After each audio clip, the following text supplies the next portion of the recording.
জ্বালানি সংকটের আতঙ্কে সারা দেশের পেট্রোল পাম্পগুলোতে বাড়ছে ভিড়। সার্বিক অবস্থা জানাতে খুলনা থেকে সরাসরি যুক্ত হচ্ছেন সহকর্মী রকিবুল ইসলাম মতি।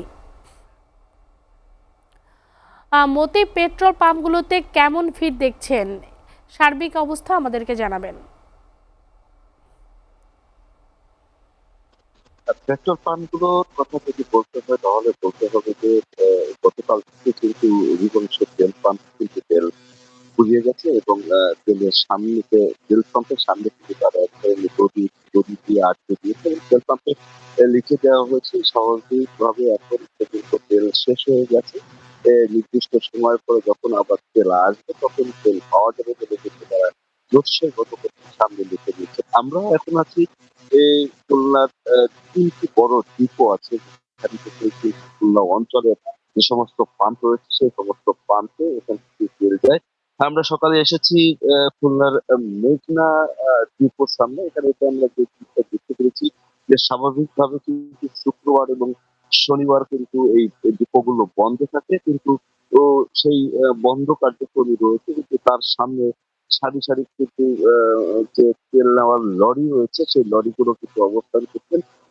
এই লরিগুলো কিন্তু স্বাভাবিক হতেই আজকে এসে থাকার কথা নয়। তবে তারা বলছেন আমরা যেহেতু এখানকার যারা লরির চালক এবং যারা ড্রাইভার রয়েছেন তাদের সাথে আমরা কথা বলেছি। তারা যে বিষয়টি জানিয়েছেন বলেছেন যে অতিরিক্ত চাহিদার কারণে তেল ফুরিয়ে যাওয়ার কারণে তারা কিন্তু আবার বিভিন্ন জেলা থেকে তারা এখন তেল নিতে এসেছেন এবং তারা এখানে এই যে মেঘনার সামনে তারা অবস্থান করছেন এবং এখান থেকে তারা সিরিয়াল দিয়ে কালকে সকাল থেকে কিন্তু তারা তেল নেওয়া শুরু করবেন বলে কিন্তু তারা আমাদেরকে জানিয়েছেন। যেহেতু কালকে সকালেই কিন্তু এই যে ডিপোগুলো রয়েছে এই ডিপোগুলো কিন্তু খুলবে এবং সেইটার জন্য তারা প্রথম দিকে সারি দিয়ে তারা অবস্থান করছেন।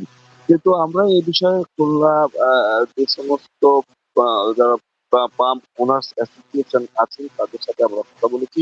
তারা যে বিষয়টি আমাদেরকে জানিয়েছেন যে এই যে তেল সংকট হওয়ার কোনো সম্ভাবনা তারা কিন্তু দেখছেন না। তারা বলছেন যে যে পরিমাণ চাহিদা থাকে তারা কিন্তু সেই চাহিদা অনুযায়ী তারা তেল নিয়েছে এবং সেই তেল কিন্তু ও স্বাভাবিকভাবে হওয়ার কথা ছিল, কিন্তু মানুষের অতিরিক্ত তেল নেওয়ার কারণে কিন্তু তাদের যে তেল ফুরিয়েছে এবং যার কারণে তাদের পাম্প গুলো বন্ধ রাখতে হয়েছে। তারা বলছেন যে স্বাভাবিক প্রক্রিয়ায় যদি মানুষ তাদের তেল নিত তাহলে তাদের তেল কিন্তু আজকে পর্যন্ত থাকতো, কিন্তু যেহেতু তারা অস্বাভাবিকভাবে নিয়েছে তার কারণে কিন্তু তারা তেল শেষ হয়ে যাওয়ার কারণে তারা তেল নিতে পারেনি।